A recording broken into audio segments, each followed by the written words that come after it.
ঈদে ঘরমুখো যাত্রীদের জন্য বাসের অগ্রিম টিকিট বিক্রি শুরু। সকাল থেকে বিভিন্ন টার্মিনালে টিকিট প্রত্যাশীদের ভিড়, পছন্দের সিট না পাওয়ার অভিযোগ। প্রস্তাবিত বাজেটে পোশাক শিল্পে উৎসে কর বাড়ানোর সিদ্ধান্ত সময় উপযোগী নয়, দাবি বিজেএমইএ এর। প্রস্তাব পুনর্বিবেচনার পরামর্শ এনবিআর এর সাবেক চেয়ারম্যানের। রাজধানীর আবাসিক এলাকায় শপিং মলের কারণে ভয়াবহ যানজটের শিকার হচ্ছে নগরবাসী। দুর্ভোগ চরমে, কঠোর ব্যবস্থা নেওয়ার হুঁশিয়ারি গণপূর্ত মন্ত্রীর। এবং সুনামগঞ্জের ট্যাংরাটিলায় বিপজ্জনকভাবে রান্নার কাজে গ্যাস ব্যবহার করছে স্থানীয়রা, যে কোনো সময় বড় ধরনের দুর্ঘটনার আশঙ্কা।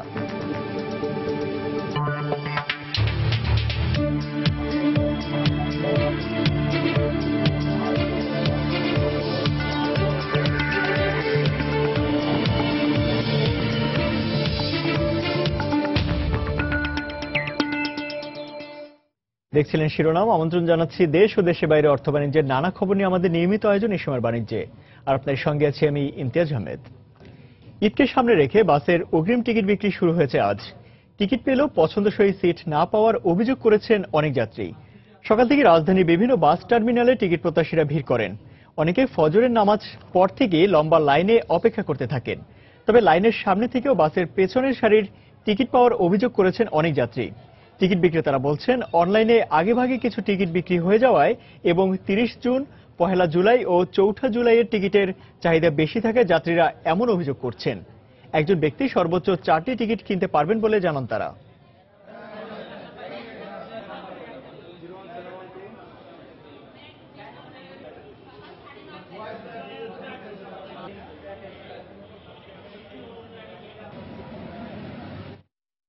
তেরি থেকে মনে করেন লাইনে দাঁড়ানো, তো এসে দেখি যে মানে টিকিটের যে অবস্থা, যে প্রথমে যে দাঁড়ায় টিকিটটা করছে সে টিকিট মানে পাইছে 6 নম্বর সারিতে। তাহলে চিন্তা করেন আমরা টিকিটটা কোথায় পাবো? সবাই সিট পাচ্ছে পেছনের দিকে, সামনের দিকে কোনো সিট নাই।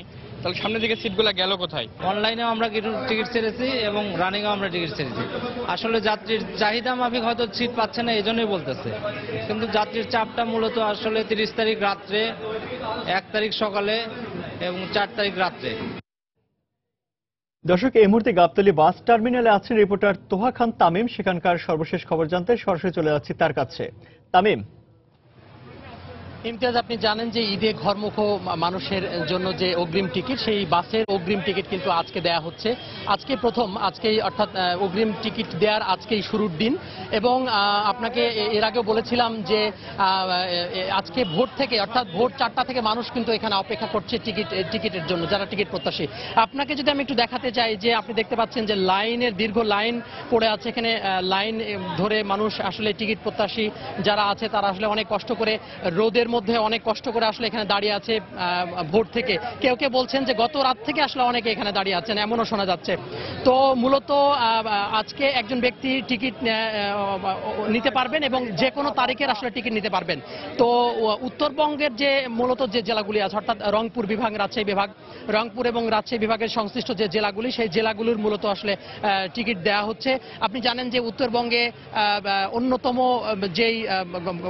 যে মাধ্যম যাওয়ার যে মাধ্যম, সেটা হচ্ছে বাস, জনপ্রিয় একটি মাধ্যম। মূলত সেই বাসের টিকিট কিন্তু আজকে দেয়া হচ্ছে, আজকেই শুরুর দিন। তো যাত্রীদের সাথে আমি একটু কথা বলেছিলাম এ বিষয়ে। যাত্রীদের কাছে আসলে মিশ্র প্রতিক্রিয়া এবং কিছু কিছু অভিযোগ শোনা যাচ্ছে। তারা বলছেন যে লাইনে আসলে কারচুপি করে লাইনে ঢুকে যাচ্ছে এবং ধীরগতি হচ্ছে। এখানে যারা মেয়েদের রয়েছে, নারী যারা রয়েছেন, নারীদের সাথে আমি কথা বলেছিলাম। তারা আসলে বলছিলেন যে তাদেরকে আসলে কম ঢুকতে দেওয়া হচ্ছে, সে অনুযায়ী ছেলেদের তুলনায় তাদেরকে আসলে কম ঢুকতে দেওয়া হচ্ছে। তো আমি এই মুহূর্তে একজন যাত্রীর সাথে কথা বলবো এবং জানার চেষ্টা করব যে আসলে তার কোনো সমস্যা হচ্ছে কিনা। জি, টিকিটের জন্য আমরা ভোর 5টা থেকে লাইনে দাঁড়ায় আছি। দেখতেই পাচ্ছেন যে তীব্র লোকের ভিড়, তারপরে হলো চারদিকে ধুলোবালি, এগুলো উপেক্ষা করে প্রচণ্ড রোদ, ছাতা নিয়ে বসে আছি। তো একটা টিকিট পাবো প্রিয়জনদের সাথে আনন্দ শেয়ার করার জন্য। ঈদে বাড়ি ফেরার জন্য এই কষ্ট অবশ্য। কোনো সমস্যা হচ্ছে কিনা আপনার? সমস্যা তো অবশ্যই। শুনতে পাচ্ছি যে টিকিটের যে মূল দাম 550 টাকা, এর বিপরীতে টিকিটে নেওয়া হচ্ছে 650 টাকা করে, 100 টাকা করে বেশি নেওয়া হচ্ছে। এবং এটা ঈদ আসলেই এই ভাড়াগুলো বেশি নেয় এবং জনসাধারণের এই ভাড়া মানে তাদের সাধ্যের অনেক সময় বাইরে চলে যায়। ইমতিয়াজ, শুনছিলাম যে একজন টিকিট প্রত্যাশীর কাছে তার অভিযোগ শুনছিলাম এবং তিনি বলছিলেন যে টিকিটের আসলে দাম বেশি নেওয়া হচ্ছে, এই ধরনের একটা অভিযোগ শুনছিলাম, অর্থাৎ প্রায় 100 টাকা বেশি নেওয়া হচ্ছে। তো এ ব্যাপারে আমি এসআর পরিবহন, যে এখানে যে টিকিট দেওয়া হচ্ছে রংপুরগামী যাত্রীদের যে টিকিটটা দেওয়া হচ্ছে এসআর পরিবহন, সেই এসআর পরিবহনের জেনারেল ম্যানেজারের সাথে আমি এসে কথা বলেছিলাম। জেনারেল ম্যানেজার আসলে আমাকে বলছিলেন যে টিকিটের দাম, তিনি আসলে বিষয় বলছিলেন যে টিকিটের দাম কিন্তু বেশি দেওয়া হচ্ছে না। তো তার সাথে আমি আবারও কথা বলবো এই বিষয় নিয়ে। আপনি একটু বলবেন যে টিকিটের দাম বেশি নেওয়া হচ্ছে, প্রতি টিকিট 100 টাকা করে বেশি নেওয়া হচ্ছে, যাত্রীদের অভিযোগ, এ বিষয়ে কি বলবেন? আমি এই ব্যাপারে চ্যালেঞ্জ করলাম, যাত্রী প্রমাণ দেখ।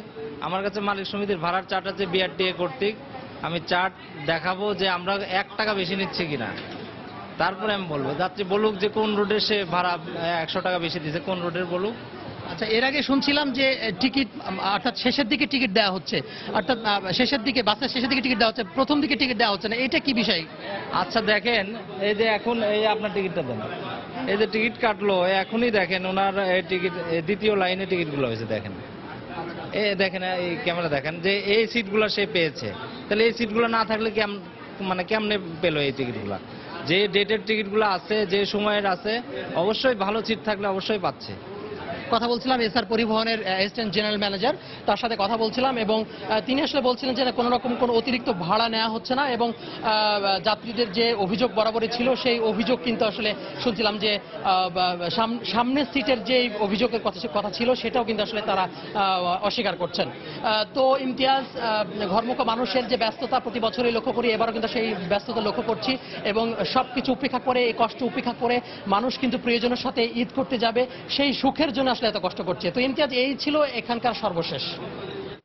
দর্শক, ঈদকে সামনে রেখে বাসের অগ্রিম টিকিট আজ থেকে দেওয়া শুরু হয়েছে, আর সেই খবরাখবর জানাতে গাবতলী বাস টার্মিনাল থেকে আমাদের সঙ্গে সরাসরি যোগ দিয়েছিলেন তোহা খান তামিম। চলে যাচ্ছি পরের খবরে।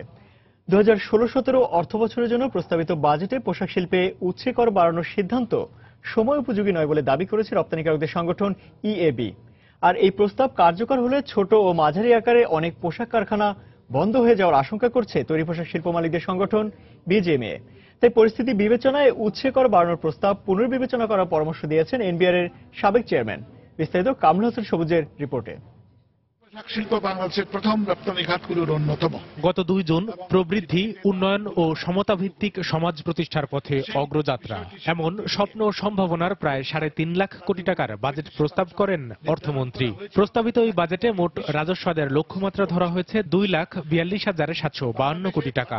বড় এই লক্ষ্যমাত্রা অর্জনে তৈরি পোশাক শিল্পের মতো রপ্তানিমুখী খাতে বিদ্যমান উৎসে কর 0.6% থেকে বাড়িয়ে 1.5% করার প্রস্তাব করা হয়েছে।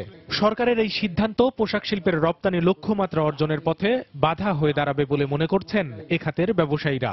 যেখানে রিলোকেশন, রেমিডিয়েশন চলছে, সেই সময়ে আমার কোনোভাবে ট্যাক্সের বোঝা বাড়ানো, সোর্স ট্যাক্স বাড়ানো সময় উপযোগী, যুক্তিযুক্ত হবে না। তাহলে রপ্তানির ধারাবাহিকতায়, আমরা যে প্রবৃদ্ধির ধারাবাহিকতায় এসেছি, সেটি হয়তো বাধাগ্রস্ত হতে পারে।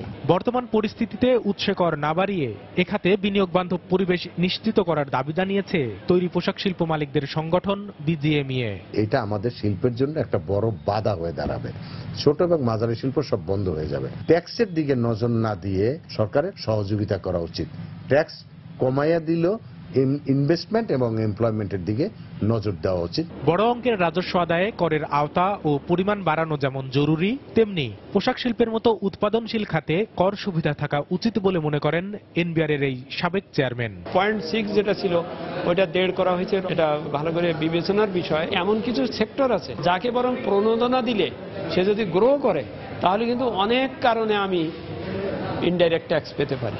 বর্তমানে কারখানা সংস্কার কার্যক্রমের মধ্যে থাকা পোশাক শিল্পে 2013-14 অর্থ বছরে রপ্তানি প্রবৃদ্ধি 13.83% হলেও গত অর্থ বছরে হয়েছে মাত্র 4.08%।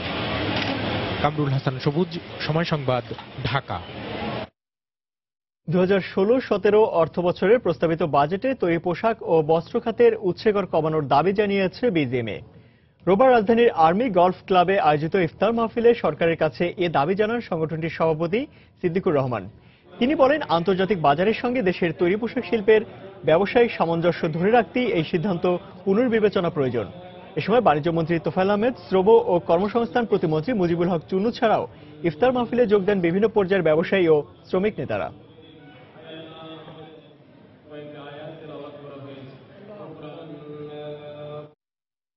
রাজধানীর বিভিন্ন আবাসিক এলাকায় গড়ে ওঠা শপিং মলের কারণে রমজানে ভয়াবহ আকার ধারণ করেছে যানজট। এজন্য প্রশাসনের নজরদারির অভাবকে দুষছেন নগর পরিকল্পনাবিদরা। আর আবাসিক এলাকার সব শপিং মলের অব্যবস্থাপনার বিরুদ্ধে ব্যবস্থা নেওয়া হবে বলে জানিয়েছেন গৃহায়ন ও গণপূর্ত মন্ত্রী তারিকুল হাসান আশিকের রিপোর্ট।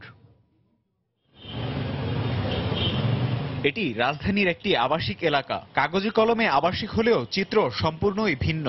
এরকম বেশ কিছু জায়গায় গড়ে উঠেছে শপিং মল সহ শত শত প্রতিষ্ঠান। ঈদকে সামনে রেখে এসব স্থানে বেড়েছে মানুষের আনাগোনা, সেই সঙ্গে বেড়েছে নগরবাসীর ভোগান্তি। এখানে বেশি বেশি মার্কেট হওয়ার জন্য এখানে প্রতিনিয়ত খুব যানজটের সৃষ্টি হচ্ছে। সিদ্ধেশ্বরী এলাকা ছিল নীরব এলাকা, কিন্তু এটা এখন এমন সরব হয়েছে এখানে আর বসবাসের উপযোগী কোনো মানুষের অবস্থাটা নেই। আমাদের খুব সমস্যা, কারণ গাড়ি বের করা যায় না, এত বেশি শপিং সেন্টার এবং হয়েছে, দোকানপাট হয়েছে, পূর্বের তুলনায় মানে 100-150 গুণ বেশি হয়ে গেছে। এই সমস্যার জন্য আইনের যথাযথ প্রয়োগ সহ প্রশাসনের নজরদারির অভাবকেই দুষছেন নগর পরিকল্পনাবিদরা। দীর্ঘদিন ধরে রাজধানী উন্নয়ন কর্তৃপক্ষের শিথিলতা, আইনকে যথাযথভাবে প্রয়োগ না করা, আজকে আবাসিক এলাকাগুলো প্রায় এই বাণিজ্যিক ভবন অথবা অবৈধ ব্যবহারকারীদের জন্য অচল হয়ে যাচ্ছে। আসলে যেটা উচিত, কঠোরভাবে পুরো কাজটা শেষ করা। বেঁধে দেওয়া সময়ের মধ্যে এসব শপিং মল সঠিক ব্যবস্থাপনায় আনা না হলে প্লট বাতিল সহ কঠোর ব্যবস্থা নেওয়া হবে বলে জানালেন গণপূর্ত মন্ত্রী। আমরা এখানে আপনার ধরেন এই বিল্ডিংটা আমি করতেছি এবং নিচে আপনার যদি আমি পার্কিং জন্য রাখলাম, নিচে একটা দোকান হয়ে গেল, এটা তো হবে না। This land for your residence, যদি এটা তা না করে আমাদের যে সময় আছে আমরা আরো সহনীয় পর্যায়ে যাব, যদি না করে উইল ক্যান্সেল দ্য প্লট। রাজুকের তথ্য মতে রাজধানীর বিভিন্ন আবাসিক এলাকায় গড়ে ওঠা এমন শপিং মলের সংখ্যা কয়েক হাজার। ফলে বিভিন্ন উপলক্ষ সহ নানা কারণে যেমনি বেড়েছে নাগরিক ভোগান্তি, তেমনি এলাকাগুলো হারিয়েছে চিরচেনা আবাসিক রূপ। তাই দ্রুত যথাযথ ব্যবস্থা নেওয়ার দাবি স্থানীয়দের। তারিকুল হাসান আশিক, সময় সংবাদ, ঢাকা। তীব্র পুঁজি সংকট আর শাড়ি তৈরিতে প্রয়োজনীয় সুতার অতিরিক্ত দামের কারণে ঘুরে দাঁড়াতে পারছে না ঐতিহ্যবাহী জামদানি শিল্প। ঈদকে সামনে রেখে রাজধানীর শাহবাগের জাতীয় জাদুঘরে শুরু হওয়া 10 দিনের জামদানি প্রদর্শনীতে এমনই আক্ষেপ জানালেন শাড়ির কারিগররা। যদিও প্রদর্শনীর উদ্বোধনী অনুষ্ঠানে জামদানি শিল্পের সব সমস্যার সমাধানে শিগগিরই পদক্ষেপ নেওয়ার আশ্বাস দিয়েছেন শিল্পমন্ত্রী আমির হোসেন আমু। শুভ খানের রিপোর্ট। লাল পাড়ের ওপর সন্দেশ ফুল, ধূসর সাদার ভেতর জুই, কখনো বা মাধবী গোলাপ বা ময়ূরপঙ্খী, শাড়ির বুকে এ যেন আবহমান বাংলার চিরচেনা রূপ। চওড়া জরির পার, আবার অঙ্গজুড়ে ছড়িয়ে থাকা সুতার কারুকাজ, ঠিক রং বদলানো আকাশে কোটি তারার মেলা। বলছিলাম প্রায় হারিয়ে যাওয়া বাংলার ঐতিহ্যবাহী জামদানি শাড়ির কথা। নানা রং ও ডিজাইনের এমন জামদানি শাড়ির দেখা মিলছে জাতীয় জাদুঘরে। ক্রেতাদের চাহিদা আর পছন্দের বিষয় মাথায় রেখে প্রদর্শনীতে বাহারি রং আর ডিজাইনের শাড়ি এনেছেন বিক্রেতারা। যদিও শাড়ির দাম নিয়ে ক্ষোভ রয়েছে ক্রেতাদের। এখন কোন দোকান একটু বেশি চাবে ব্যবসার জন্য। ভারতের শাড়িগুলো দেখতেও সুন্দর, দামও মানে রিজনেবল, এই জন্যই বাঙালিরা ভারতের দিকে বেশি অগ্রসর হচ্ছে। তবে সুতার দাম আর কারিগরদের মজুরি বেশি হওয়ায় শাড়ির উৎপাদন খরচ বাড়ছে বলেই জানালেন ব্যবসায়ীরা। যে কস্টিং খরচ যায়, তারপরে দাম কমানো কোনো সম্ভব না। আমাদের জামদানির ঐতিহ্যকে রক্ষা করার জন্য সরকারের ডিজাইন বিসিকের মাধ্যমে আছে, ডিজাইন আছে, কালার, রং টং এগুলি বা বিভিন্ন আর্থিক একটু সহযোগিতা করা দরকার।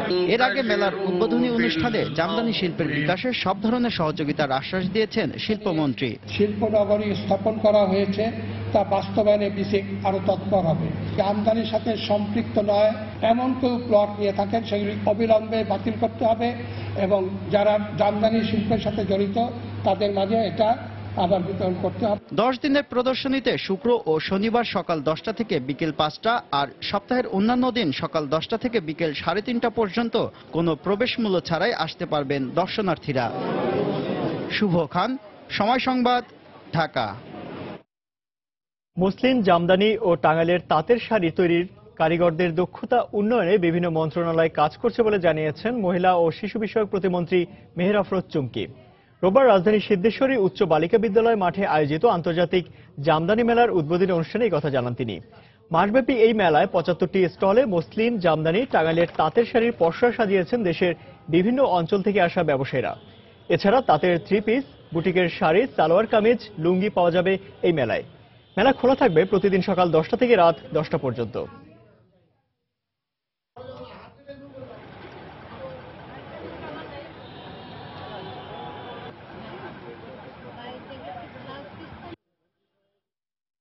ঈদ যতই এগিয়ে আসছে, পরিবার আর আত্মীয় স্বজনদের জন্য ঈদ কেনাকাটায় ব্যস্ত হয়ে পড়ছেন রাজধানীবাসী।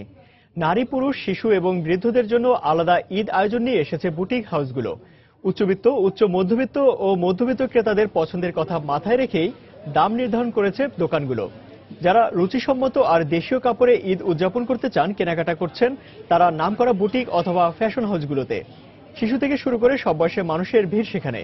ভিড়ের কারণে অনেকটা দ্রুত কেনাকাটা শেষ করতে দেখা গেছে ক্রেতাদের। ব্যতিক্রমী সংগ্রহের কারণে মার্কেটগুলোতে ভিড় বাড়ছে প্রতিদিনই। কিছু ভ্যারিয়েশন আছে আগের চেয়ে, খুব বেশি এখনো চোখে পড়েনি। শাড়ি, জামা যেটা ভালো লাগে দেখি। ঈদের সময় কাউকে গিফট দিচ্ছি, এটাই ভালো লাগে। নিজের জন্য এখনো কিছু কিনিনি, সবারটা কিনবো, তারপরে আমারটা কিনবো। পূজার কেনাকাটা স্পেশাল কিছু থাকলে এটা আমরা ঈদের সময় এসে দেখে যাই, যদি পছন্দ হয় সেরকম নিয়ে যাই। ঈদ যতই এগিয়ে আসছে ততই জমে উঠতে শুরু করেছে রাজধানীর ঈদ বাজার। এই মুহূর্তে ঈদ কেনাকাটার খবর জানাতে রাজধানীর নিউ মার্কেটে আছেন সহকর্মী হাজেরা শিউলি। বিস্তারিত জানতে সরাসরি চলে যাচ্ছি তার কাছে। শিউলি, ইমতিয়াজ, আপনি জানেন যে আজকে রোজার 14তম দিন চলছে, 14 রোজা চলছে এবং মানুষের হাতে কিন্তু ঈদের কেনাকাটার সময় আস্তে আস্তে কমে আসছে। সে কারণেই প্রথম দিকে যেমন ভিড় ছিল, এখন ধীরে ধীরে ভিড়ও বাড়তে শুরু করেছে। এই মুহূর্তে আছি আমি রাজধানীর নিউ মার্কেট এলাকায়, নিউ মার্কেটে, এবং এখানে আমি যেটা দেখতে পেয়েছি যে সকাল 10টার পর থেকে কিছু কিছু ক্রেতা আসছেন। এবং এটা হচ্ছে নিউ মার্কেট, জানেন যে 3টি মার্কেট আছে এবং এটা হচ্ছে মসজিদ মার্কেট নামে পরিচিত। এবং এই মার্কেটে সবই হচ্ছে নারীদের এবং রমণীদের এবং শিশুদের পোশাক। এবং বিক্রেতা জানিয়েছেন যে তাদের মোটামুটি বিক্রি ভালোই চলছে, যেহেতু ঈদের মোটামুটি আস্তে আস্তে ঈদের সময়ও ঘনিয়ে আসছে, তাই নানা শ্রেণীর ক্রেতারা তাদের পছন্দের পোশাক কিনতে এখানে ভিড় করছেন। এবং তাদের প্রিয়জনদের জন্য যেমন তারা পোশাক কিনছেন, তেমনি তাদের নিজেদের জন্য কিনছেন, সন্তানদের জন্য কিনছেন। এবং আপনারা জানেন যে নিউ মার্কেটে কিন্তু মধ্যবিত্ত এবং নিম্ন আয়ের মানুষদের জন্যই মানুষরা এখানে বেশি এসে থাকেন, যেহেতু এখানে দরদাম করে তাদের কেনার সুযোগ থাকে। সে কারণে তারা এখানে এসে কেনাকাটা করতে বেশি স্বাচ্ছন্দ্য বোধ করেন। এবং আমরা এবার ঈদের যে পোশাক, মেয়েদের পোশাক ক্ষেত্রে দেখা গেছে যে নানা বিভিন্ন বাহারি নামের পোশাক বেশি এসেছে, যেহেতু ক্রেতারা এই নামগুলো বেশি পছন্দ করেন। তো আমরা এখন দেখতে পেয়েছি যে স্কুল ছাত্রী থেকে শুরু করে তরুণী, কিশোরী এবং গৃহিণীরা তাদের কেনাকাটা করছেন, তারা দরদাম করছেন, বাছাই করছেন। তো এখন আমি একজন ক্রেতার সাথে কথা বলার চেষ্টা করব যে তারা কেমন, কি ধরনের ড্রেস মার্কেটে এসেছে এবং তারা কি ধরনের ড্রেস কিনতে যাচ্ছেন। একটু বলবেন যে কি কেনাকাটা করতে আসছেন এবং কেমন লাগছে? আসতে অনেক ভালো লাগছে, ভাগ্নির জন্য ফ্রক কিনছি আর দেখতেছি, আসলাম তো এখন, দেখি কি কেনা যায়। কিন্তু আপনি শুনলেন যে তারা, এই ক্রেতা তার একজন বোনের মেয়ের জন্য কিনতে আসছেন এবং তারা দেখছেন যে পছন্দ হলে তিনি কিনে ফেলবেন। তো এই ধরনের সবাই কিন্তু আসছে নানা ধরনের পোশাক কিনতে, তাদের পছন্দের এবং প্রিয়জনদের জন্য, নিজেদের জন্য। এবং মোটামুটি ভিড় আছে, তবে বিকেল দিকে ভিড় বেশি বাড়ে। তো এই ছিল আমার কাছে নিউ মার্কেট থেকে ঈদ কেনাকাটার সর্বশেষ। দর্শক, জমে উঠতে শুরু করেছে রাজধানীর ঈদ বাজার। আর সেই খবরাখবর জানাতে রাজধানীর নিউ মার্কেট এলাকা থেকে আমাদের সঙ্গে যোগ দিয়েছিলেন সহকর্মী হাজেরা শিউলি। চলে যাচ্ছি পরের খবরে। প্রয়োজনীয় প্রশিক্ষণ ও পুঁজির অভাবে বিলুপ্ত হতে বসেছে কুষ্টিয়ার তাঁত ও পাওয়ারলুম শিল্প। উদ্যোক্তাদের দাবি, অব্যাহতভাবে কাঁচামালের দাম বেড়ে যাওয়ায় তাঁত শিল্প ধরে রাখতে হিমশিম খাচ্ছেন তারা। তাঁত বোর্ডের কর্মকর্তারা বলছেন, আন্তরিকতা থাকলেও জনবল সংকটে তাঁতিদের প্রশিক্ষণ দেওয়া সম্ভব হচ্ছে না। এসএম রাশেদের তথ্য ও ছবি নিয়ে ডেস্ক রিপোর্ট। তাঁত মেশিনের শব্দে একসময় মুখরিত থাকত কুষ্টিয়ার কুমারখালীর প্রতিটি এলাকা। এখানে তৈরি চাদর, বেডশিট, লুঙ্গি ও গামছা খ্যাতি অর্জন করেছে দেশ জুড়ে। কিন্তু সময় গড়ানোর সাথে সাথে এখন আর নেই সেই রমরমা অবস্থা। আর এ কারণে ভালো নেই এ শিল্পের সঙ্গে জড়িত মানুষগুলো। তাদের দাবি, তাঁতের উপকরণ, সুতা ও রঙের দাম বেড়ে যাওয়ায় উৎপাদন খরচ ওঠাতেই হিমশিম খাচ্ছেন তারা। সুতার দাম অনুসারে কাপড়ের দাম ততটুকু হয় না, বুঝছেন, কিন্তু সেই তুলনায় আমরা লাভবান হতে পারছি না। বর্তমান ব্যবসার অবস্থা খুব খারাপ, মালিক চালাতে পারে না। কারখানার চাকা বন্ধ হয়ে গেলে আমাদের পেটের চাকাও বন্ধ হয়ে যাবে। ফ্যাক্টরির যে কস্টিং, তার উপর আবার সরকারের 15% ভ্যাটের যে নতুন নিয়ম চালু করতে যাচ্ছে, এটা করলে পুরো ফ্যাক্টরি বন্ধ হয়ে যাবে। ব্যবসায়ীরা বলছেন সরকারি পৃষ্ঠপোষকতা না পাওয়ায় বন্ধ হয়ে যাচ্ছে অধিকাংশ তাঁত ও পাওয়ার লুম কারখানা। এই অবস্থায় বেকার হয়ে পড়ছেন তাঁতিরা। এইখানে সরকারি কোনো সুযোগ সুবিধা নেই, এখানে কোনো ট্রেনিং এর ব্যবস্থা নাই। বর্তমান যে আধুনিক যন্ত্রপাতির ব্যবহার হচ্ছে তাঁত শিল্পে, সেগুলো কুমারখালীতে নেই। সরকারি ঋণ সহায়তার ব্যাপারে কিছু না বললেও জনবল সংকটে কাঙ্ক্ষিত সেবা দেয়া যাচ্ছে না বলে জানালেন তাঁত বোর্ডের এ কর্মকর্তা। তাঁতিরা যে আগের মান্দাত আমলের যেই প্রযুক্তিতে কাজ করে, এইটার কিছুটা প্রযুক্তির নির্ভর হওয়া উচিত। এই অল্প জনবল নিয়ে এখানে কাজ করা অত্যন্ত কষ্টকর, যার ফলে আমাদের কাজ হয়তো সুচারুরূপে সম্পাদন করতে আমরা পারি। কুষ্টিয়ায় ২৭,০০০ তাঁত ও ৬০টি পাওয়ার লুম কারখানায় ৫০,০০০-এরও বেশি শ্রমিক রয়েছেন। সময় সংবাদ, কুষ্টিয়া। আগামী অর্থবছরে ৭.২% প্রবৃদ্ধি অর্জন অবশ্যই সম্ভব বলে মনে করেন পরিকল্পনা মন্ত্রী আ.হ.ম মুস্তফা কামাল। রোববার রাজধানীর এক হোটেলে সেন্টার ফর পলিসি ডায়ালগ সিপিডির আয়োজনে বাজেট ডায়ালগ ২০১৬ বিষয়ক এক সেমিনারে একথা বলেন তিনি। এদিকে প্রস্তাবিত বাজেট বাস্তবায়নের ক্ষেত্রে বেসরকারি বিনিয়োগের স্থবিরতা ও রাজস্ব আদায়ের লক্ষ্য অর্জনের চ্যালেঞ্জকে বড় করে দেখছে সিপিডি। আগামী অর্থবছরের জন্য বাজেট প্রস্তাবনার পর থেকেই বাজেটের আকার ও বাস্তবায়নের ক্ষেত্রে চ্যালেঞ্জ নিয়ে বিভিন্ন মহলে আলোচনা সমালোচনা চলছে।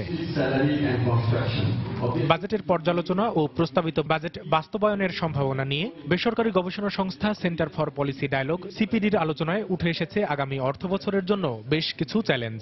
সিপিডি বলছে নিয়ন্ত্রিত মূল্যস্ফীতি ও সুদ হার কিছুটা কমায় বাজেট বাস্তবায়নে তার সুফল পাওয়া যাবে, তবে মানব সম্পদ খাতে গুরুত্ব দিয়ে বাড়াতে হবে বেসরকারি বিনিয়োগ। বাজেটের আকার যেমনই হোক তা বাস্তবায়ন সবচেয়ে বড় চ্যালেঞ্জ। এক্ষেত্রে বেসরকারি বিনিয়োগ স্থবিরতা কাটিয়ে ওঠা ও কর্মসংস্থান তৈরির উপর গুরুত্ব দিতে হবে। উন্নয়নে গতিশীলতা বাড়াতে সম্পদের সুষ্ঠু ব্যবহার করতে হবে, আর মানব উন্নয়নে শিক্ষা ও স্বাস্থ্য খাতকে বেশি গুরুত্ব দিতে হবে। অনুষ্ঠানে চলতি অর্থবছরের বার্ষিক উন্নয়ন কর্মসূচি নিয়ে আলোচনা হয়। পরিকল্পনা মন্ত্রী জানান, আগামী অর্থবছরে এডিপি বাস্তবায়নের পাশাপাশি জিডিপি প্রবৃদ্ধির লক্ষ্যমাত্রা অর্জন সম্ভব হবে। স্বাধীনতার পর প্রথম দশকে দেশের প্রবৃদ্ধি অর্জিত হয়েছে ৫.৯১%। পরের দশকেও সেই ধারাবাহিকতার খুব বেশি পরিবর্তন আসেনি। তবে এবারই প্রথম দেশে প্রবৃদ্ধি ৭% ঘরে পৌঁছেছে। আর বর্তমান সময়ে মূল্যস্ফীতি নিয়ন্ত্রণে থাকা এবং সুদের হার কম হয় আগামী অর্থবছরের প্রবৃদ্ধির লক্ষ্যমাত্রা ৭.২% অর্জন করা সম্ভব হবে বলে আমি মনে করি। আলোচনায় উঠে আসা অবকাঠামো নির্মাণ যেন দ্রুত হয় সেদিকে নজর দেওয়ার পাশাপাশি বেসরকারি বিনিয়োগকে উৎসাহ দিতে নিরবচ্ছিন্ন জ্বালানি সরবরাহ নিশ্চিত করার বিষয়। কামরুল হাসান সবুজ, সময় সংবাদ, ঢাকা। বাংলাদেশ ব্যাংকের সাবেক গভর্নর ডক্টর ফরাসউদ্দিন বলেছেন, 2016-17 অর্থ বছরের প্রস্তাবিত বাজেট বাস্তবায়নের ক্ষেত্রে সবচেয়ে বড় চ্যালেঞ্জ রাজস্ব আদায়। এমনকি বাজেটে ঘোষিত বিশাল অঙ্কের রাজস্ব আদায়ে সরকার বর্তমানের কাঠামো ঢেলে সাজানোরও পরামর্শ দেন তিনি। রোববার রাজধানীর একটি হোটেলে আয়োজিত এক আলোচনা সভায় এসব কথা বলেন তিনি। এ সময় বেসরকারি খাতের বিনিয়োগের স্থবিরতা কাটাতে শিল্প কারখানায় গ্যাস বিদ্যুৎ সংযোগ পেতে বিদ্যমান জটিলতা দূর করার আহ্বান জানান ফরাসউদ্দিন। আসছে অর্থ বছরে প্রস্তাবিত বাজেট নিয়ে পলিসি রিসার্চ ইনস্টিটিউট, পিআরআই ও metropolitan chamber of commerce and industries MCCI আলোচনা সভার আয়োজন করে। অর্থ প্রতিমন্ত্রী এম এ মান্নান, সাবেক খাদ্যমন্ত্রী আব্দুর রাজ্জাক ছাড়াও বিভিন্ন পর্যায়ের ব্যবসায়ী নেতারা এই সেমিনারে অংশ নেন।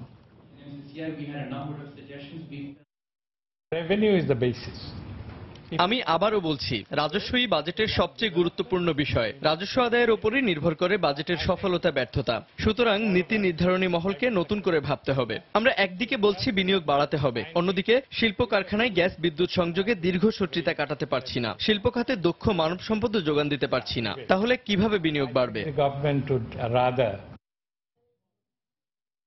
বাংলাদেশ ট্যুরিজম বোর্ডের উদ্যোগে বিদেশি ট্যুর অপারেটরদের অংশগ্রহণে করা হয়েছে ফ্যাম ট্যুর 2016। বাংলাদেশের বিভিন্ন আকর্ষণীয় স্থানকে বিশ্বের কাছে পরিচিত করতে প্রতি বছরের ন্যায় এবারও এই ট্যুরের আয়োজন করা হয়েছে। এবছর 7টি দেশের 14 জন ট্যুর অপারেটর অংশ নিয়েছে এই ট্যুরে। রোববার সকাল থেকে ঢাকার বিভিন্ন আকর্ষণীয় স্থান পরিদর্শন করে বিদেশি ট্যুর অপারেটরদের এই দলটি। 7 দিনের এই ভ্রমণে বান্দরবান, কক্সবাজার, সুন্দরবন সহ দেশের বিভিন্ন পর্যটন স্থানে পরিদর্শন করবেন তারা।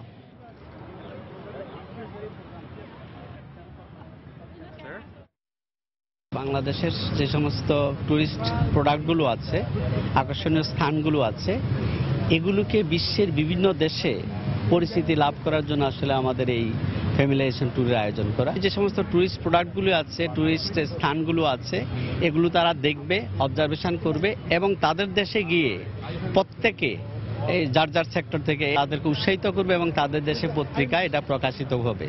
ফলে বাংলাদেশে যে ট্যুরিস্ট একটা ডেস্টিনেশন, এখানে ভ্রমণ করার জন্য সুন্দর জায়গা আছে, পরিবেশ আছে, এই জিনিসগুলো বিশ্বের বুকে ছড়িয়ে পড়বে। সুনামগঞ্জের ট্যাংরাটিলা গ্যাস কূপ সংলগ্ন এলাকা থেকে বিপজ্জনকভাবে রান্নার কাজে গ্যাস ব্যবহার করছে ট্যাংরাটিলা ও আজবপুর সহ আশেপাশের শতাধিক পরিবার। তবে জেলা প্রশাসন বলছে অবৈধভাবে গ্যাস ব্যবহার বন্ধে ভ্রাম্যমাণ আদালতের অভিযান অব্যাহত রয়েছে। এলাকাবাসী জানায় ট্যাংরাটিলা গ্যাস কূপ সংলগ্ন এলাকার 3 থেকে 4টি পুকুরে বুদবুদ করে গ্যাস বের হচ্ছে। এসব গ্যাসের উৎসমুখে সিমেন্টের তৈরি গামলা স্থাপন করে প্লাস্টিকের পাইপ দিয়ে পরিবহন করে নিকটস্থ বাসাবাড়িতে গ্যাস সংযোগ দিচ্ছেন তারা। অপরিকল্পিতভাবে পাইপলাইন দিয়ে নেওয়া এসব সংযোগ যে কোনো মুহূর্তে বড় ধরনের দুর্ঘটনা ঘটাতে পারে বলে আশঙ্কা করছেন সচেতন মহল। তবে অবৈধভাবে গ্যাস ব্যবহার বন্ধে ভ্রাম্যমাণ আদালতের অভিযান অব্যাহত রয়েছে বলে জানিয়েছে জেলা প্রশাসক।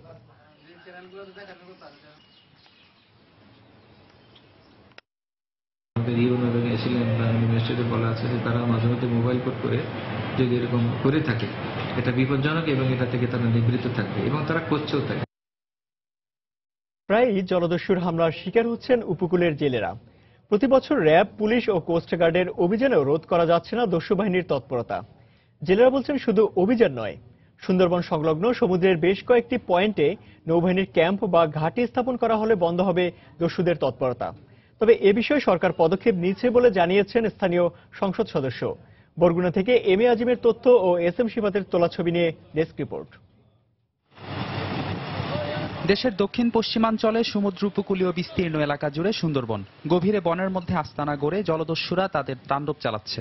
সমুদ্রে দস্যুতা করতে সুন্দরবনের মধ্যে ছোট ছোট খাল ও নদীগুলো ব্যবহার করছে তারা। উপকূলীয় জেলেরা বলছেন নদী মোহনাগুলোতে নৌবাহিনীর ক্যাম্প বা ঘাঁটি স্থাপন করা গেলে জলদস্যুতা বন্ধ করা সম্ভব হবে। শুধু ডাকাইতের ভয়তে আমরা তো মালিকানা মাঝিরা সবাই শেষ হয়ে গেছি। কচিখালি যদি একটা ঘাঁটি হয়, সেখানে আপনার বলেশ্বর নদী তারা পরিদর্শন করলে সেখানে হয়, এবং তারপর হলো কটকায় ঘাঁটিটা দরকার যে ওরা যদি ডিউটিতে থাকে আমাদের নৌবাহিনী, তাহলে মনে করেন ওরা নামতেও পারবে না, উঠতেও পারবে না, তাহলে ওরা তো জঙ্গলে বসে আমাদের জিম্ম করতে পারবে না। জেলেদের এমন দাবির সাথে একাত্মতা প্রকাশ করে নৌঘাটি স্থাপনে কাজ করার আশ্বাস দিলেন স্থানীয় সংসদ সদস্য। এখানে যতক্ষণ পর্যন্ত নৌঘাটি না করা হবে ততক্ষণ পর্যন্ত জলদস্যুতা বন্ধ হওয়ার সুযোগ নাই।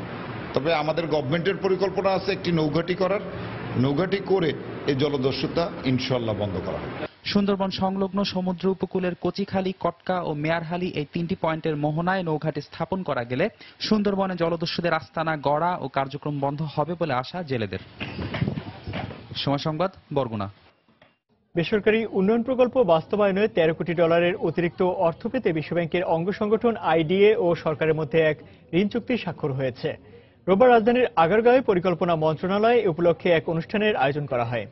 এ সময় বাংলাদেশ সরকারের পক্ষে অর্থনৈতিক সম্পর্ক বিভাগের অতিরিক্ত সচিব কাজী শফিকুল আজম এবং বিশ্বব্যাংকের পক্ষে ঢাকা অফিসের ভারপ্রাপ্ত কান্ট্রি হেড রাজশ্রী এস পারাকালকার চুক্তিপত্রে স্বাক্ষর করেন। চলমান 4টি উপপ্রকল্পের আওতায় এই অতিরিক্ত অর্থ ব্যয় করা হবে বলে সময় জানানো হয়।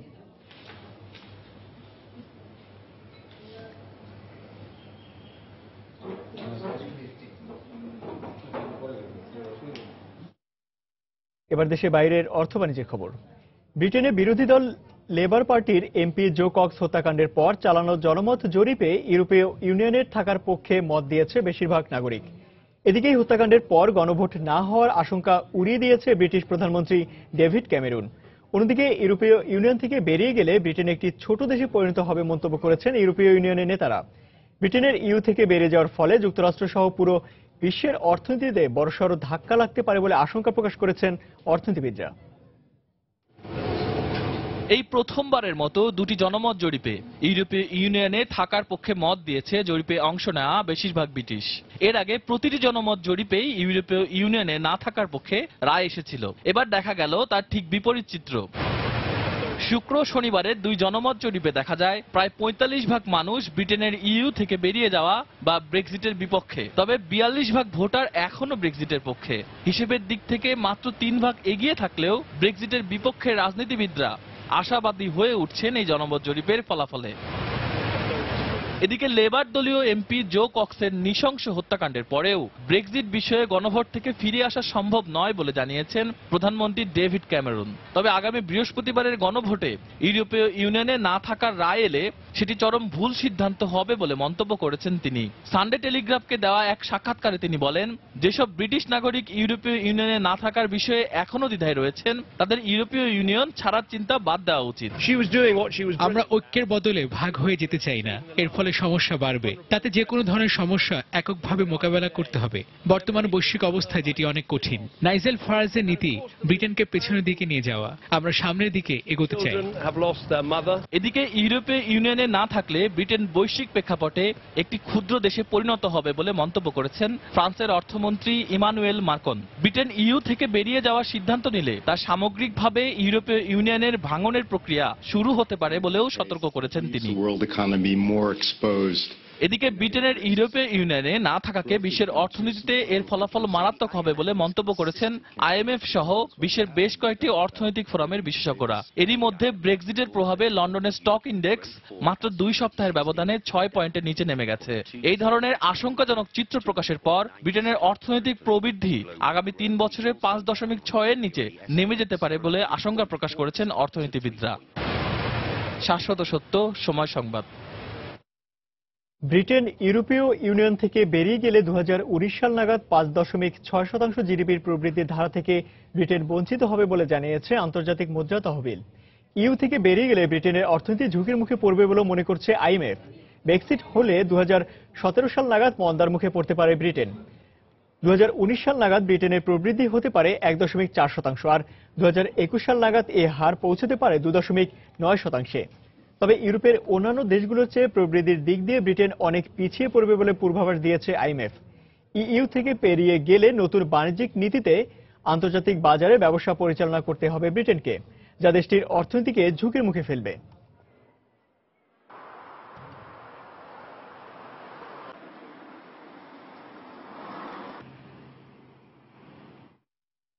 এবার জানিয়ে দেব ঢাকা স্টক এক্সচেঞ্জের লেনদেন পরিস্থিতি। চলে যাচ্ছে ঢাকা স্টক এক্সচেঞ্জের অফিসিয়াল ওয়েবসাইটে। আমরা সকাল থেকে এখন পর্যন্ত লেনদেন পরিস্থিতি যেমনটা দেখতে পাচ্ছি, তাতে ঢাকা স্টক এক্সচেঞ্জের যে প্রধান 3টি সূচক রয়েছে, 3টি সূচকই কিন্তু আমরা নিম্নমুখী প্রবণতা দেখতে পাচ্ছি। অর্থাৎ ডিএসসি এক্স ইন্ডেক্স এখন পর্যন্ত 8 পয়েন্টেরও বেশি কমেছে এবং অবস্থান করছে 4379 পয়েন্টে। একই ধারা অব্যাহত রয়েছে ডিএসসির যে সরিয়ে ভিত্তিক সূচক রয়েছে, সেখানেও আমরা দেখতে পাচ্ছি ডিএসসি এক্স ইন্ডেক্স 2.52 পয়েন্ট কমেছে এবং অবস্থান করছে 1078 পয়েন্টে। আমরা একই ধারাবাহিকতা দেখতে পাচ্ছি ডিএসসি 30 ইন্ডেক্সে, এটি 5.53 পয়েন্ট কমে অবস্থান করছে 1718 পয়েন্টে। আমরা যদি এখন পর্যন্ত লেনদেনের পরিমাণ দেখি, তাহলে এখন পর্যন্ত লেনদেন হয়েছে 105 কোটি টাকার শেয়ার এবং ডিবেঞ্চার লেনদেন হয়েছে এবং দর বাড়ার তালিকা যদি দেখি, তাহলে এখন পর্যন্ত আমরা দেখতে পাচ্ছি 74টি প্রতিষ্ঠানের দর বেড়েছে, যদিও এখন পর্যন্ত দর কমেছে অধিকাংশ প্রতিষ্ঠান, অর্থাৎ 130টি প্রতিষ্ঠান কিন্তু এখন পর্যন্ত দর হারিয়েছে এবং অপরিবর্তিত রয়েছে আমরা দেখতে পাচ্ছি 76টি প্রতিষ্ঠানের শেয়ারের দর। আমরা যদি লেনদেনের একটি গ্রাফ চিত্র দেখে নিই, তাহলে এখন পর্যন্ত আমরা দেখতে পাচ্ছি যে সকাল 10:30 পর থেকে কিছুটা ঊর্ধ্বমুখী প্রবণতা দিয়ে লেনদেন শুরু হয় এবং 11টা পর্যন্ত সেই ঊর্ধ্বমুখী প্রবণতা অব্যাহত থাকলেও 11টার পর থেকেই কিন্তু আমরা নিম্নমুখী প্রবণতা দেখতে পাচ্ছি। অর্থাৎ 11:01 পর থেকে কিন্তু একটি নিম্নমুখী ধারা আমরা গ্রাফ চিত্রে দেখতে পাচ্ছি এবং সেই ধারা এখন পর্যন্ত আমরা অব্যাহত রয়েছে এমনটাই দেখতে পাচ্ছি। আমরা যদি টপ 20 শেয়ারের তালিকা দেখি, তাহলে এখনো পর্যন্ত টপ 20 শেয়ারের তালিকায় প্রথম অবস্থান করছে একমি ল্যাবরেটরিজ। এই প্রতিষ্ঠানটি সর্বশেষ 116 টাকা সর্বশেষ লেনদেন নিয়ে তালিকার 1 নম্বরে অবস্থান করছে এবং এই প্রতিষ্ঠানটি এখন পর্যন্ত সর্বোচ্চ দর আমরা দেখতে পাচ্ছি 117 টাকা 60 পয়সা অবস্থান করছে এবং 114 টাকায় সর্বনিম্ন দর নিয়ে প্রতিষ্ঠানটি 1 নম্বরে রয়েছে।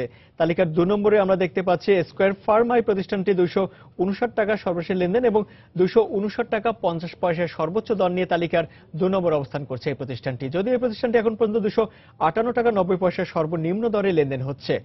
বাংলাদেশ বিল্ডিং সিস্টেম রয়েছে তালিকার 3 নম্বরে। এই প্রতিষ্ঠানটি 43 টাকায় সর্বশেষ লেনদেন এবং 43 টাকা 30 পয়সায় সর্বোচ্চ দর এবং 42 টাকা 50 পয়সা আমরা দেখতে পাচ্ছি সর্বনিম্ন দরে প্রতিষ্ঠানটি লেনদেন হচ্ছে। জিপিএস ইস্পাত রয়েছে তালিকার 4 নম্বরে। প্রতিষ্ঠানটি 31 টাকা 40 পয়সায় সর্বশেষ লেনদেন হচ্ছে এবং এখন পর্যন্ত এই প্রতিষ্ঠানটির সর্বোচ্চ দর আমরা দেখতে পাচ্ছি 31 টাকা 80 পয়সা, যদিও প্রতিষ্ঠানটি 31 টাকায় সর্বনিম্ন দরে এখন পর্যন্ত লেনদেন হয়েছে। তালিকার 5 নম্বরে যদি আমি দেখি তাহলে ডরিন পাওয়ার রয়েছে তালিকার 5 নম্বরে। প্রতিষ্ঠানটি 65 টাকা 20 পয়সায় সর্বশেষ লেনদেন এবং 67 টাকা 90 পয়সায় সর্বোচ্চ দর এবং 64 টাকা 90 পয়সায় প্রতিষ্ঠানটির সর্বনিম্ন দর এখন পর্যন্ত নেমেছে। ইবনে সিনা রয়েছে তালিকার 6 নম্বরে, এটি 233 টাকায় লেনদেন হচ্ছে, সর্বশেষ লেনদেন হচ্ছে এবং এখন পর্যন্ত আমরা দেখতে পাচ্ছি সর্বোচ্চ দরে এই প্রতিষ্ঠানটির রয়েছে 238 টাকা, যদিও প্রতিষ্ঠানটি 228 টাকা 50 পয়সা সর্বনিম্ন দরে লেনদেন হচ্ছে। খান ব্রাদার্স পিপি রয়েছে তালিকার 7 নম্বরে। প্রতিষ্ঠানটি সর্বোচ্চ দর 27 টাকা 80 পয়সা এবং সর্বনিম্ন দর আমরা দেখতে পাচ্ছি 26 টাকা 90 পয়সায়, যদিও এই প্রতিষ্ঠানটির এখন পর্যন্ত সর্বশেষ লেনদেন আমরা দেখতে পাচ্ছি 27 টাকায় লেনদেন হয়েছে। ন্যাশনাল ফিড মিল লিমিটেড রয়েছে তালিকার 8 নম্বরে। প্রতিষ্ঠানটি 19 টাকা 70 পয়সা সর্বশেষ লেনদেন এবং 19 টাকা 80 পয়সা সর্বোচ্চ দর নিয়ে প্রতিষ্ঠানটি 8 নম্বরে অবস্থান করছে, যদিও প্রতিষ্ঠানটি 19 টাকা 10 পয়সায় সর্বনিম্ন দরে এখন পর্যন্ত লেনদেন হচ্ছে। তালিকার 10 নম্বরে অবস্থান করছে আমান ফিড। এই প্রতিষ্ঠানটি 84 টাকায় সর্বশেষ লেনদেন এবং 84 টাকা 20 পয়সা সর্বোচ্চ দর এবং 83 টাকা 10 পয়সা সর্বনিম্ন দরে এই প্রতিষ্ঠানটি নেমেছিল। তো মোটামুটি এই ছিল টপ 20 শেয়ারের তালিকা। আমরা যদি আবারও শেয়ারের যে লেনদেন পরিস্থিতি দেখে নিই তাহলে ডিএসই এক্স ইন্ডেক্সের অবস্থানটা আরেকবার দেখে নিতে পারি। সেটি এখন পর্যন্ত অবস্থান করছে 0.19% শতাংশ হারিয়েছে এবং অবস্থান করছে 4379 পয়েন্টে এবং পরবর্তী অবস্থা একই রকম আমরা দেখতে পাচ্ছি।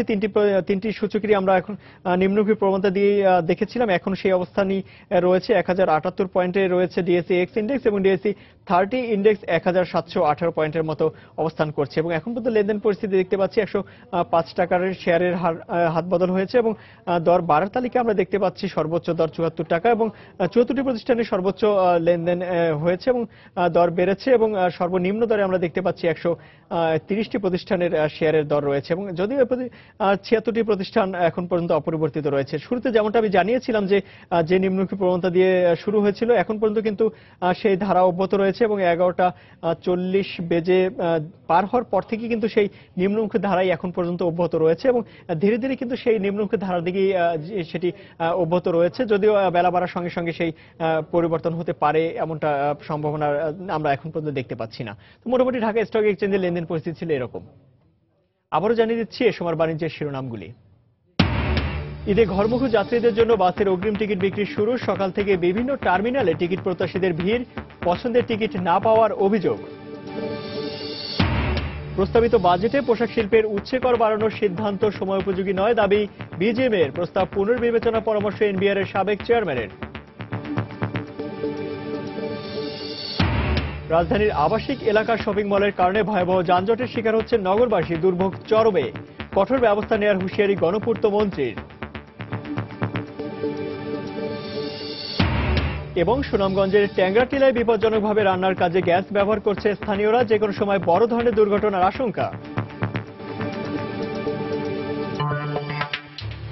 এ ছিল সময়ের বাণিজ্য। যে কোনো খবর পেতে ভিজিট করুন সময়নিউজ.টিভি আর সঙ্গে থাকুন সময়ের।